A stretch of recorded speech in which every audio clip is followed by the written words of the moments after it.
Boy, I tell you, there's screaming birds out there. I hope nobody hears them besides me, because that'll really spoil the whole presentation. I'm pretty sure about that, won't it? But hopefully not. Really spoil the whole presentation. All right. Looks like we do have. Let me just see if I can hear those damn birds. Presentation. All right. Looks like we do have. No. Looks like we can't hear the birds over the. At least I couldn't hear it on the playback. Hi there, everybody. Thanks for joining me today. My name is Sidney Winston. Today, I am going to let David Silverman explain Firebrand Atheism to you all. He gave a speech back in 2013 to Freethought Arizona in October in Tucson, and that is what we're going to be bringing you today. Oops. Yeah, there we go. Today. I have listened to quite a few of his of David's speeches outlining what Firebrand Atheism is, and I'm really impressed. I like it. I like it a lot. But I also want to share it with everybody out there. Broaden your mind, open it up, listen to what he's got to say, and make up your mind using reason and logic, whether he has anything concrete and logical to add to the 2018 way of life. Right, so what I'm going to do is, it's quite a long speech, over an hour, so we might as well just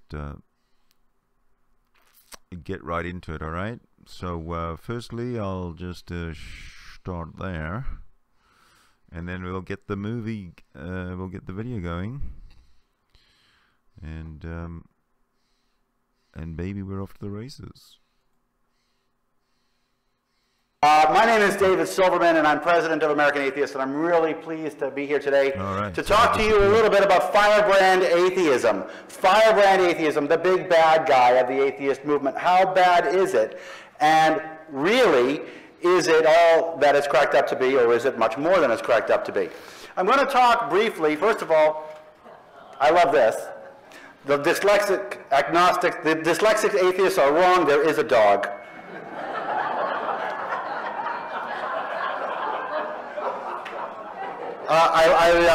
Royce Beckert made that for me, and I'm using it in every presentation. First, I'm going to talk about exactly what Firebrand Atheism is. I'm supposed to be the poster boy for Firebrand Atheism. What is it? And then I'm going to talk about what it's not, and then we're going to go into numbers, because you're atheists. Atheists like numbers. And I'm going to show you some numbers. And then I'm going to talk about why you should be a firebrand, because it's more than just numbers. It's more than just efficacy. Being a firebrand is about being ethical and being nice. That's not going to work. Nope. All right. Yeah. Yeah. Can you see me? Yeah. Okay, so we'll leave it like that. So being a firebrand is about not only being effective and being patriotic, but it's also about being nice. And a lot of people don't see that side of Firebrand Atheism, and I'm going to talk a little bit about that. First, I want to talk about what Firebrand Atheism is not. This is Dr. Phil Plait, somebody I really have never met. I don't know him. He seems to be a very, very smart, very, very nice guy, and he once gave a speech at TAM that everybody remembers called Don't Be a Dick. And in that speech, he said, how many of you became a skeptic because someone got in your face screaming and called you an idiot, brain damaged, and a retard? And every time somebody mentions Phil Plait's Don't Be a Dick speech, everybody looks at me. Now, he wasn't talking about me. He's gone on record saying he wasn't talking about me or anyone specific, but somehow everybody thinks he was talking about me because they think that's what Firebrand Atheism is. insane, fascist, pushing our views on the rest of us. Good old Bill O'Reilly, the bastion of logic and common sense. And of course, his mentor, Ken Ham, who said, for all their ranting and raving and name-calling, these atheists will stand before God one day. Well, I will admit to some level of ranting and raving, but we don't do the rest of this. We don't name-call. We don't get in people's faces and call them retards, and we're not fascists or insane, and we don't push our views on people. I've been married to a theist now for 23 years because I've never called her a retard. So, what is Firebrand Atheism? This is the reputation for Firebrand Atheism, right? What is the truth? Let's talk about what it really is. Firebrand Atheism really is. Now, I'll get to my friend Mohammed in a minute. By the way, because we're recording this and because this is in front of a live audience, I do represent that picture as the Prophet Muhammad of Islam. And I'll get into why I do that in just a moment. Firebrand Atheism has basically one huge truth, one huge tenet. Tell the truth as often as possible. That's all it is. But the emphasis is on the tell. A Firebrand Atheist knows that silence implies agreement. Silence implies acquiescence. Firebrand Atheists don't lie by staying silent. They don't deliberately give the wrong impression by staying silent. We tell the truth, emphasis on the tell. Religion is a lie, all of it. That's the truth. Gods are false, all of them. That's the truth. People might not like hearing it. That's too bad. This is the truth, and everybody in this room knows it. Respect is earned, and religion hasn't earned any. Belief does not warrant respect in and of itself. You can believe whatever you like,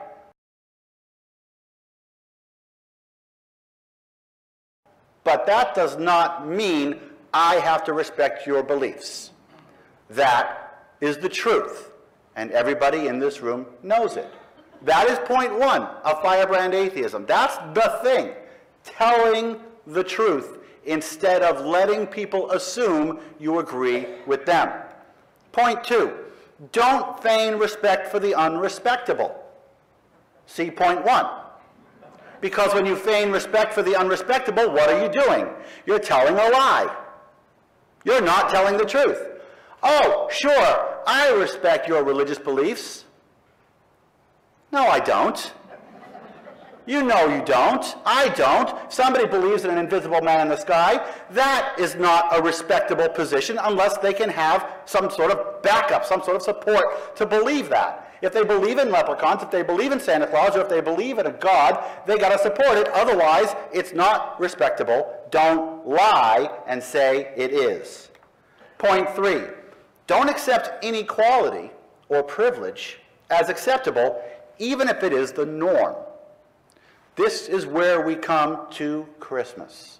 And we see all the creches on all the public lands. And when we say equality, they say, you're having a war on Christmas. When we say fairness, we get, you're hurting us. Why are you always attacking us? That's because they're used to the privilege of the government endorsing their religious beliefs over everyone else's. It's still wrong, and we're still going to fight it, and we still should. If someone claims to be offended by the truth, don't let, it's because they are used to that privilege. If someone says they're offended, it's because they're used to the inequality. Don't let "I'm offended by your words" silence you. Clarify that it's their beliefs, not the people with which you take issue.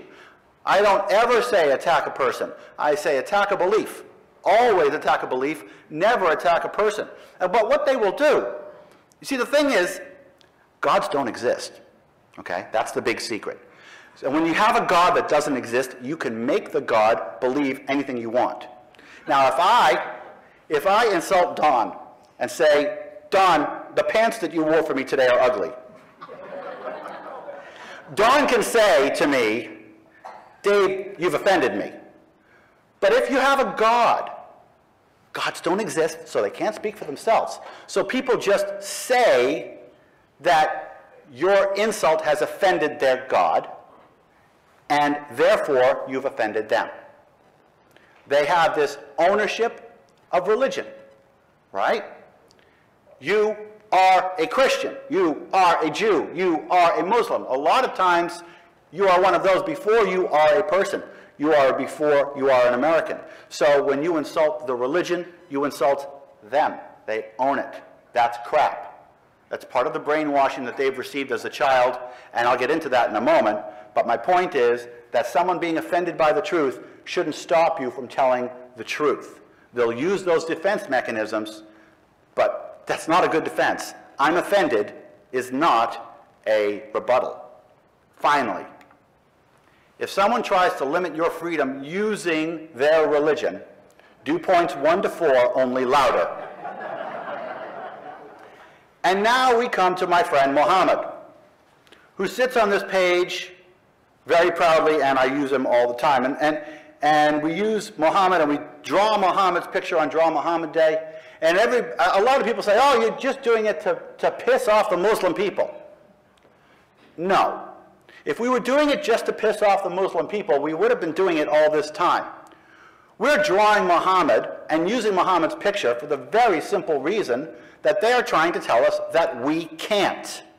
They're trying to use their religion and enforce their religious beliefs on us via political correctness. Here's an example. How many watch South Park? South Park is a cartoon. It's been on for a dozen seasons. And in an old season, they had an episode where Muhammad walks around on the screen.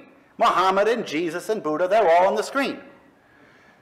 But they don't air that episode anymore because the Muslims have 2 years later deemed it politically incorrect to show Muhammad's face on television. And now we are living in a situation, all of us, are living in a situation where we have censorship on television because we don't want to piss off a group of religious people. We, as a nation, are obeying Islamic law, even though it's not law. We're doing it anyways for political correctness. Do you think that's going to be the last thing that happens? Do you think that's all? Do you think it ends there? Of course not. It never ends there. Every time we lose a little, it's just going to form the basis for the next loss. So when somebody says it's against my religion for you to do something, it is our responsibility to say, your religion is not my religion. I'm going to do what I damn please.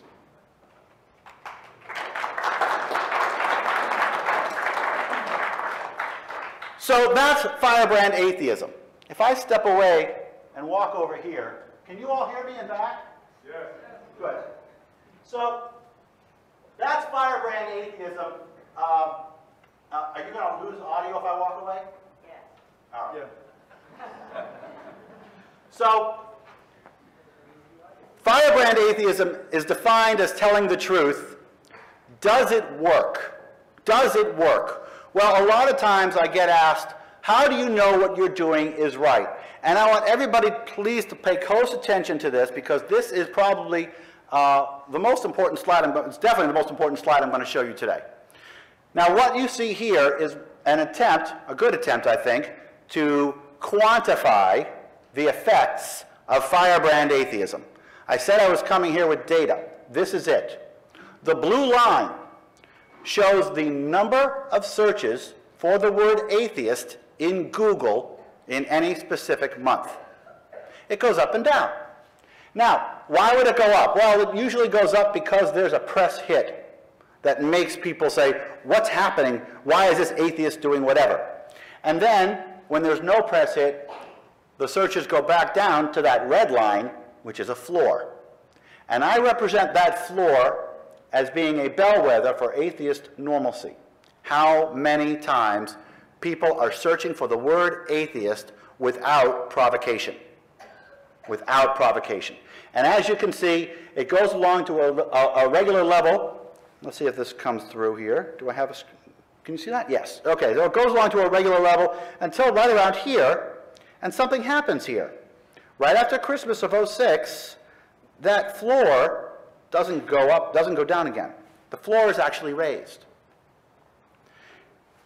In the rest of the chart, it doesn't go back down to that first floor at all. A new floor has been established at this point. Why? Well, if you Google atheist December 2006, you'll see the things in the press that caused the spike that made the change. And those things are God is Not Great, Letter to a Christian Nation, and The God Delusion. Those three books all came out near the same time and took the world by storm, and the floor of atheists in America rose. And there it sat, till this one happened. Now, you're seeing a few patterns here now. You're seeing Christmas '06, Christmas '07, Christmas '08, Christmas '09. They all have something in common. They peak. Why? That is the O'Reilly factor. That is the war on Christmas, right? Every time there's a Christmas, there's a war on Christmas. We're doing our horrible thing of demanding equality and attacking that Christian privilege. How dare we? Well, every time you see that there's a Christmas spike, there's always a decline afterwards. But something happens right here in Christmas '08. In Christmas '08, that spike is huge. What happens? Well, that's when Richard Dawkins put bus ads in London. Stop worrying and enjoy your life. Remember those? Hit major world news. Everybody was talking about it for a while, and the floor rose, apparently, as a result. All of a sudden, people are talking about atheists more and more. Okay, now there's this little tail right here at the very end. That little tail is September of 2010. In September of 2010, two things happened. Number one, Pew Research came out and said atheists know more about religion than religious people. But that's something we all knew.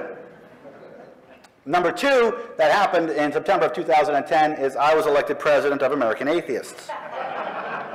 Obviously much more important. So then American Atheists took the approach of the Firebrand Atheist where we should be. We started to do some serious firebranding, and this is what happened. Remember, this is on a national level. Now, that jump between Christmas or September of 2010 to present day, this jump right here is twice as big as both of these jumps, and it happened in half the time.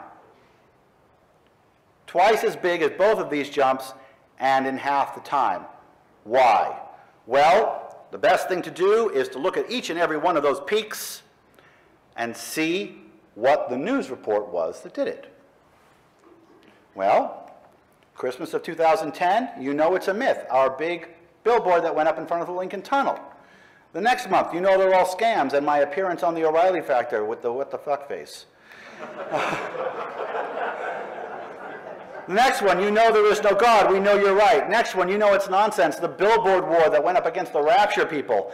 Next one, tell your family there is no God, we know you're right. The next one coincides with the Arabic and Hebrew billboards that we put on both sides of the World Trade Center. The number one point, the Reason Rally itself. The next one, the Christian and Mormon billboards. We put a Mormon billboard on a truck and followed Mitt Romney around on his campaign.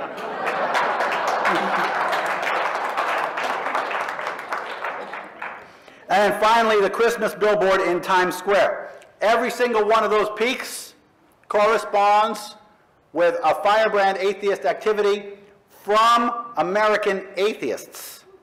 From American Atheists. Okay, that's interesting. That's an interesting piece of data. A little more data here going on.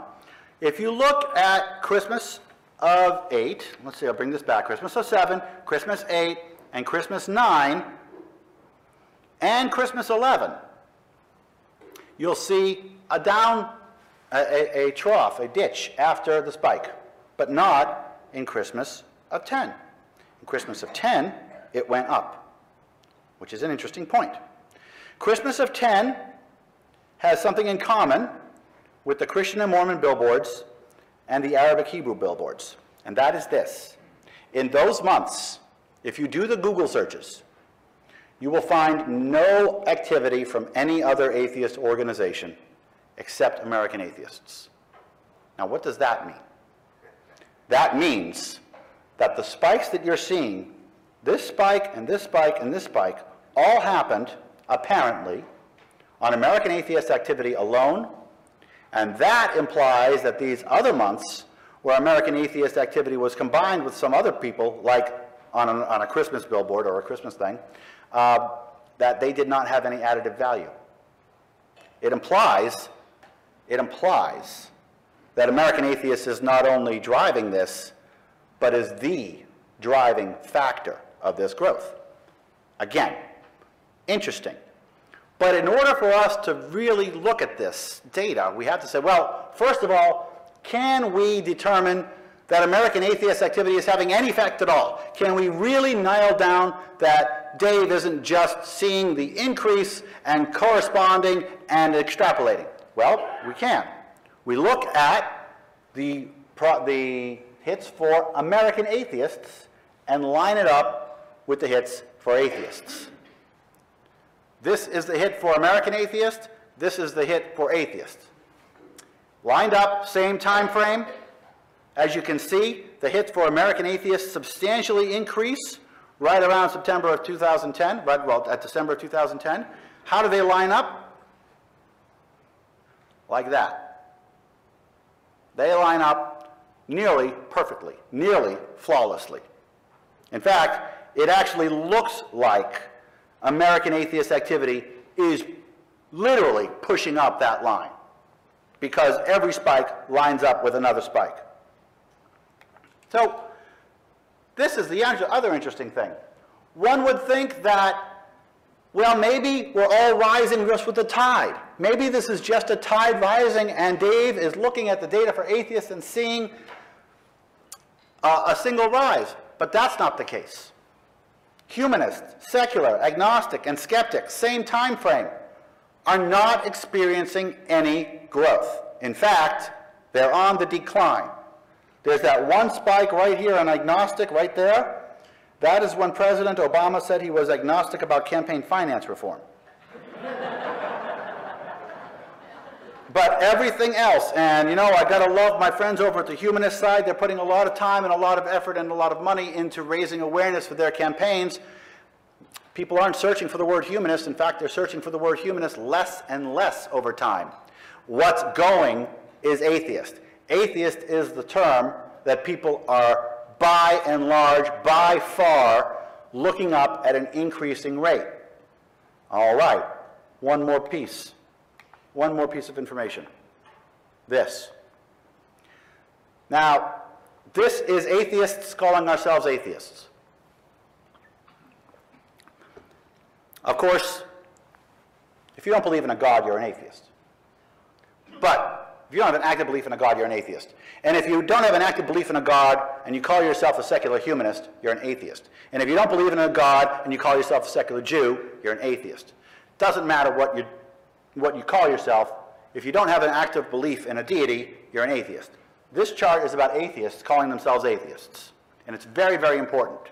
Because atheists calling themselves atheists is the only word that de-demonizes the word. It's the only word that takes away from the bigotry, that attacks bigotry at its core. This is important.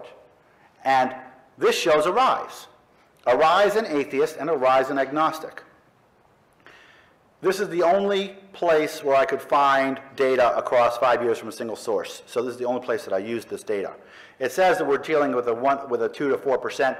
Other polls are higher, but this is the only place where I could get consistent data. And this is what I found. We have a rise in people calling themselves atheists and a rise in people calling themselves agnostic, and an uptick in the 2011 timeframe. What happens if I take the Google searches and then superimpose that on top? Well, you can't see the bottom, but the floor over the same time period increases at the same rate at the same time as people calling themselves atheists. Searches for atheists line up directly with people calling themselves atheists. Searches for atheists line up directly with American atheist activity. And what does that mean for agnostics? Well, first of all, if atheists correlates with the hardline advertising, but agnostics, if you remember that other chart, agnostic is not going up. People are not searching for agnostic. People are searching for atheist, and then what they're doing is what we all think they're doing, because this all has to pass the smell test. They're using agnostic as a stepping stone term. They're atheists. They're just using agnostic as a stepping stone term.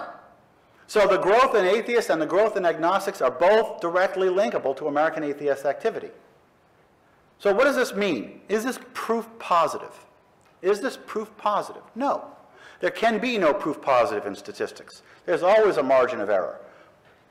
But if you look at this, and this, and this, folks, correlation is not causation, but that's a lot of correlation. That's a lot of correlation. And more importantly, if we were right, if I was right, if Firebrand Atheism is as great, is as correct, as effective as we want it to be, this is exactly what we would have expected to see.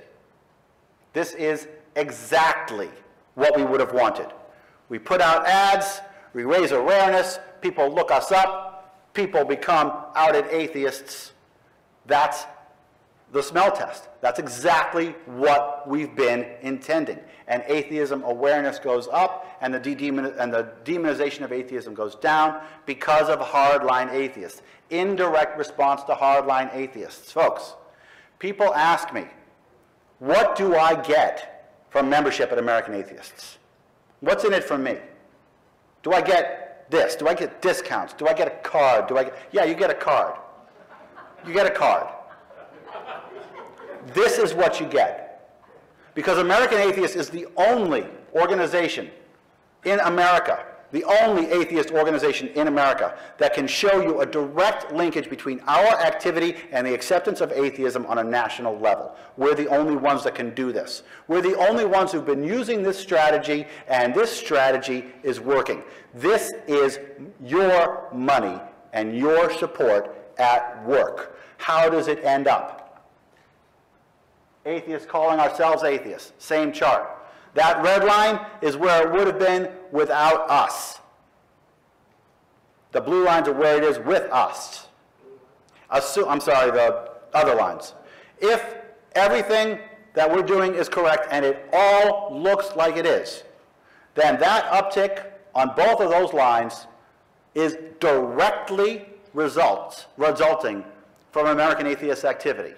Directly. And that means that American Atheists has brought 942,000 self-described Americans calling themselves atheists and 1.256 self-described additional agnostics in America right now, today, because of us.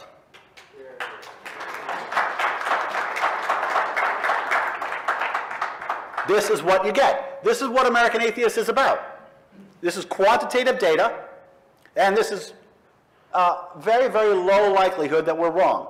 Not zero, but I don't think it's a stretch.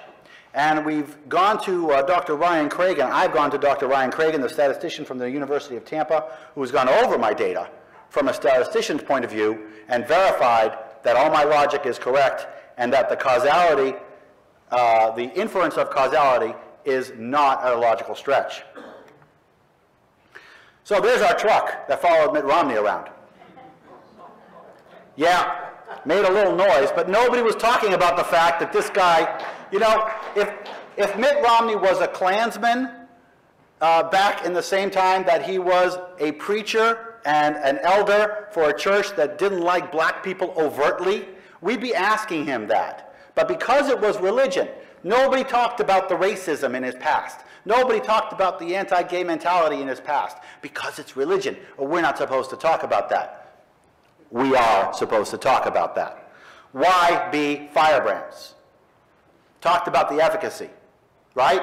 I've talked about what firebrand atheism is, and I've talked about the efficacy of firebrand atheism, but then there's also the ethical component. Steve, I think you're going to like this part. The ethical component of why be firebrands.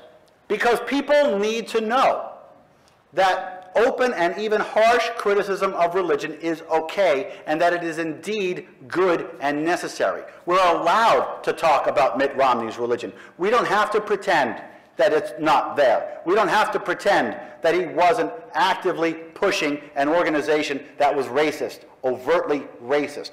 We don't have to do that. Yes, we do. We have to know that. We have to talk about that. And it has to be okay. It must be okay. Nothing is offline. Even if they find it distasteful, they need and deserve to hear it. Deserve being the operative word. You know, people come to me and they say, yeah, I got this friend, he's so smart, and he's got this degree and that degree, and he still believes in God, and I don't get it. That's because you're equating religion with intellect. You're putting them on the same scale. But the fact is that smart people believe dumb things because they're damaged. They're not dumb. They're not assholes. They're hurt. They've been indoctrinated. They've been brainwashed. They've been damaged by religion. They're good, smart, ethical people who have been hurt into thinking that there's an invisible man in the sky, and that you should believe in the invisible man in the sky without any reason, and that doing so is somehow good. And if they used that logic on anything else, they'd pshaw it off. Why? Because they've been manipulated into thinking that way, and they must be recognized as such. They deserve to hear this. This is the point. When you take somebody who has been damaged like that, you can do one of two things. You can help them or you can hurt them. You can help them by chipping away at that religion, or you can hurt them. How do you hurt a religious person? By acknowledging their religion as relevant and telling them that everything is great. By telling them, oh yeah, I respect your religious beliefs. That legitimizes the religion in their eyes. You are hurting them by doing that. You're hurting them. Oh, of course, it's easier to say, yes, I agree. Everything's great. It's easy. It's very easy. You know, I've got a friend, his name is Robert. Don, this is the guy I was telling you about earlier today. That's Robert. I have a friend, he's a Muslim. And he came up to me a few months ago. And he said, you know, Dave, I really respect your position. And I said, really? He said, yeah. You know, you use logic and common sense and reason, and you're really, really knowledgeable. And I got to tell you, I respect that. And I said, well, thank you. And then he says, so since I respect you, you should respect my beliefs too. No. You respect my beliefs because my beliefs are respectable. My beliefs are defensible. Your beliefs are silly and backwards, and they're a result of the indoctrination that you received when you were a child, and had you been born to parents of other religions, you would totally think that your religion is backwards and that the other religion is completely true. I could have said, sure, Robert, I respect your religious beliefs. And then he would have given me a bro hug, and we would have bonded, and then that religious poison in his brain would have been further cemented by the atheist legitimizing that religion. Or I could have helped my friend, which I did, by pissing him off just a bit. And saying, no, my friend, My beliefs are respectable. You believe in a man in the sky, and I don't respect that. I respect you as a person, of course, because you're a nice guy, you're a smart guy, and you're a damaged guy who has been through something that has made you think that something that we know not to be true is true anyways. Bigotry comes from ignorance. Forcing the conversation allows enlightenment and de-demonizes atheism and atheists. Folks, this is why you need to call yourself an atheist. I can't state this hard enough. If you have ever experienced bigotry against atheism, you know that it's based in ignorance. You know that it almost always comes from somebody who thinks they've never met an atheist. The reason that they think they've never met an atheist is because all the atheists they've met have either been in the closet or called themselves something else. Everybody in this country has met atheists. Everybody knows atheists, but all the atheists are saying, oh, I'm a rational non-theist. I'm a secular whatever you want to call it. And then the guy walks away and says, well, that was a nice guy. At least he wasn't an atheist. No, atheist is the word. Atheist is the correct term. Atheist is the non-theist approved term. Atheist is the word we need to use to de-demonize us and to gain normalcy in this country. It is not something around which we should tiptoe. We need to shout it from the rooftops. Atheist, not only a dirty word, not only not a dirty word, but a great word, and the right word, and most importantly, the truth. The truth. Finally, atheists honoring religion legitimizes it in the end of the theists, but religion deserves no honor, and theists deserve honesty without hostility. Really, I've already talked about this. Again, it's about if you honor religion, if you give it the pedestal that it demands, even if you give religion equality with atheism, you legitimize it. We need to put religion in its place vocally. Atheism is not equal to religion. Atheism is far superior to religion. And what we have to realize is that when we're talking about atheism versus religion, it's a different argument from one religion over another. We are not taking a Judaism versus Islam versus Christianity standpoint, my religion versus yours. No. Our position is true and verifiable and provable to the greatest extent provable. Our position is superior to every religion, and we need to make that statement known. We need to make it known. We're not just equal. We demand equal treatment from the law. We demand equal treatment from our government. But in reality, we're not out indoctrinating people. We're not out stopping other people from doing what they do, what they want to do. We're not out trying to get in people's faces. We're not ringing on people's doors. We're not shutting down people's holidays. We aren't letting kids die from prayer. We're not doing anything that harms anyone or reduces anyone's rights at all. That's why we are the good guys. We are the good guys here. We're the ones with the white hats. This isn't just my view versus your view. This is good versus evil. It must be recognized that way, and we all wear the white hats. So, doesn't Firebrand atheism also do harm? Isn't it harmful to be a firebrand? I had a friend who saw your billboard and decided to go back into the closet. That's a lie. That's a lie. Produce that friend. I don't believe it. I don't believe that anybody out there would look at Keep the Married, Dump the Myth and say, Jesus, and walk away. That's not true. That's not real. That's people saying what they think is happening because they want to be angry at us. You have to understand, we're all victims of that indoctrination too. Okay? We are. We're all victims of the indoctrination that we shouldn't target religion, that religion is above criticism. We're all victims of that. We're all fighting that. So when I come out and criticize religion, atheists come back and say, oh, you shouldn't criticize religion. Oh, they're wrong. We should. And they'll find any excuses that they can not to. You make us all look bad. Yeah. You know what? I say we look far worse when we look like pushovers. Far worse when we look like pushovers. Theists will like us better if we coddle them. Going back to my friend Robert. Yes, theists will like us better if we coddle them. Theists will like us better if we say, that's okay. Your religion's important too. Your religion's relevant too. That's okay if you believe in something completely silly. That's fine. They'll like us better if we do that. Folks, if you remember anything from this presentation, please remember this. That's not our objective. Theists liking us is not our objective.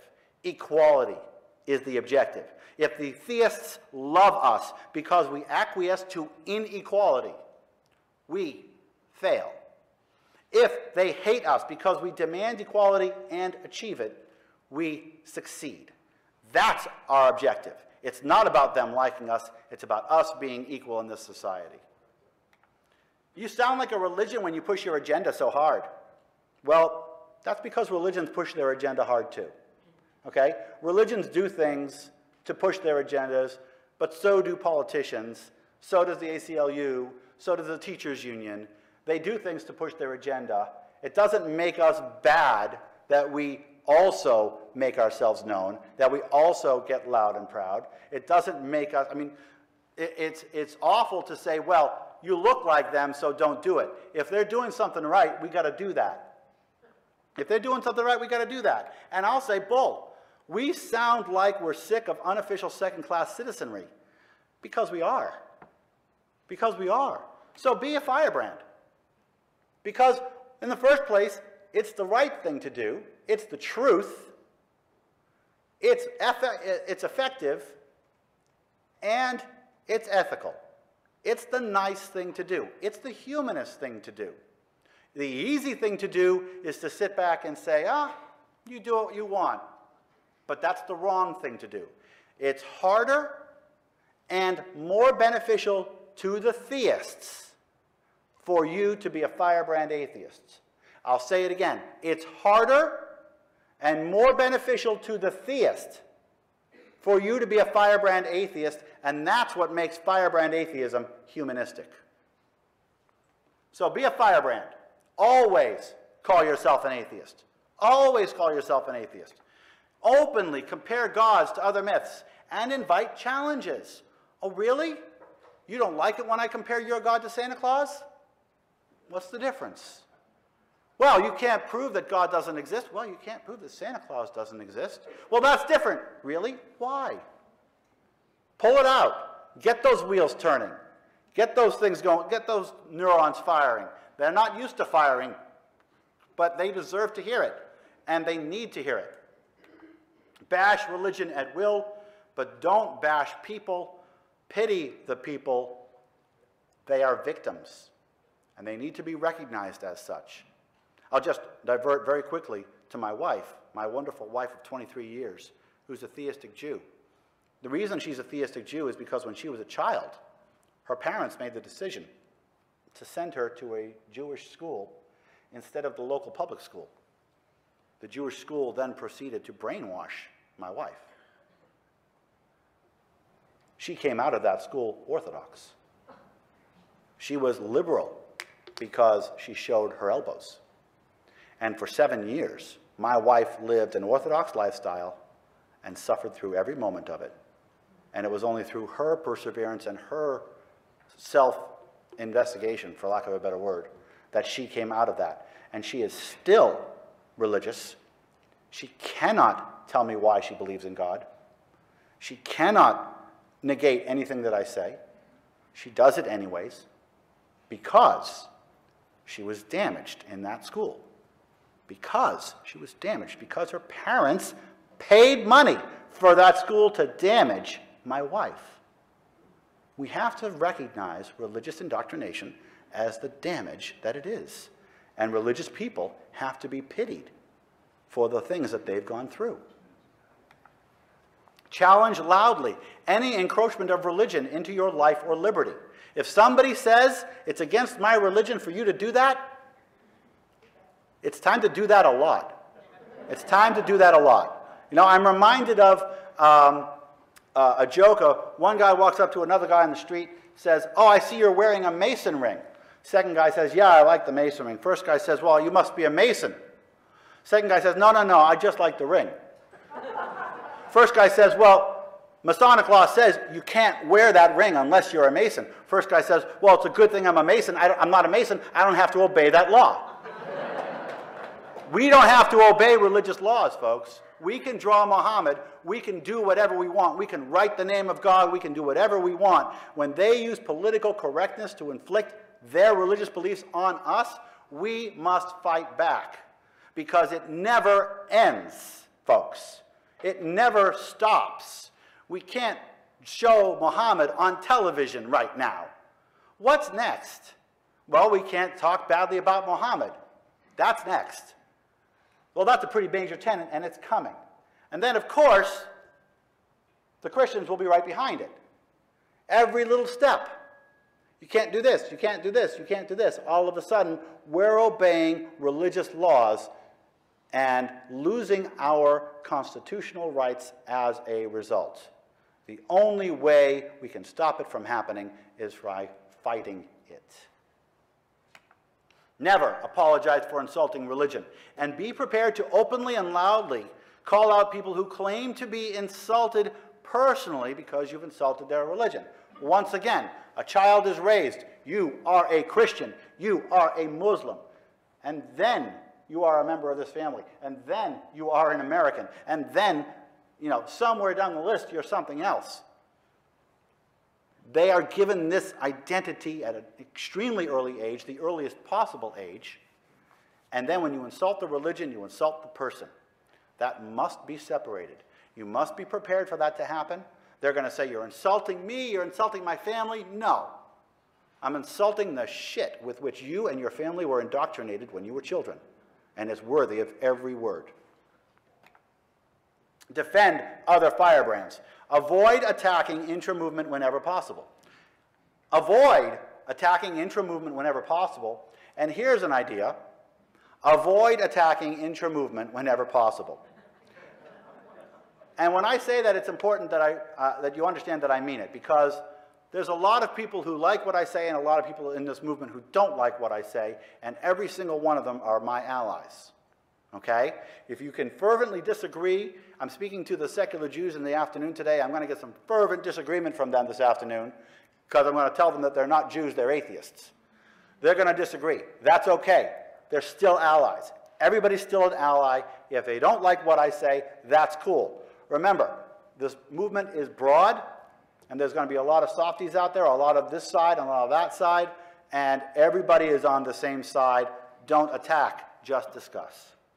So don't be afraid, finally, of those softies calling you a dick, because they are wrong, and we have data. Nah, nah, nah, nah, nah. Thank you very much for your attention today.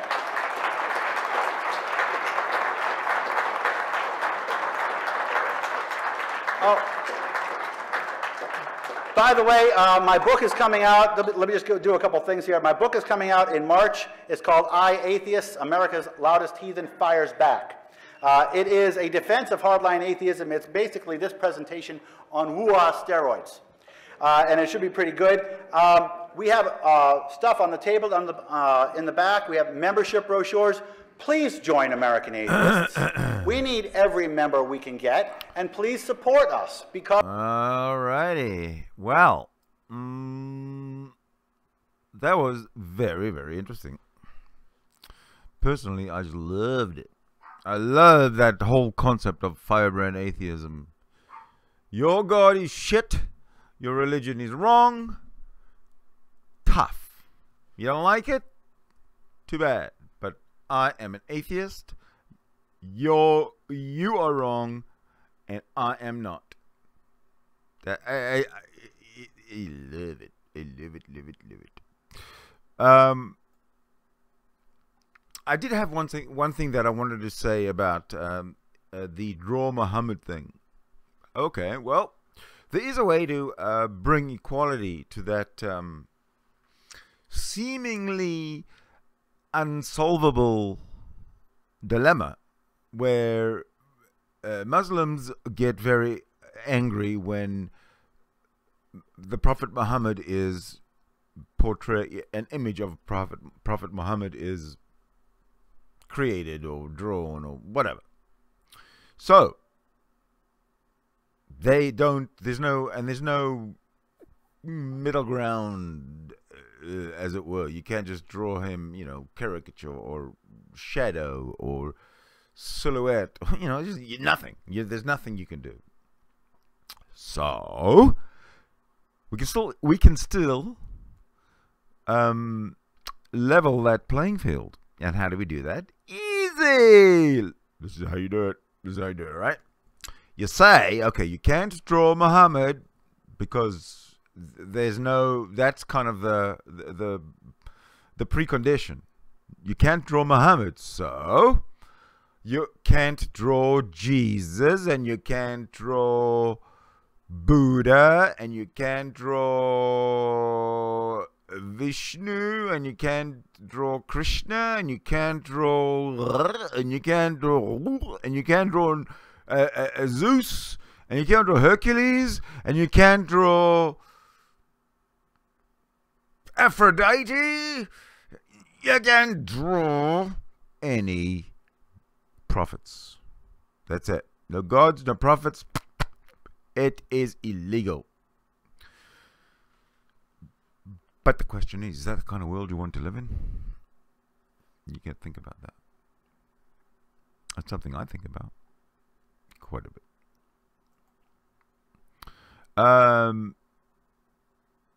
I think he's going to have a question and answer session. That might just be something I'll do a part 2 maybe on that one, because we've been running for what, just about an hour now.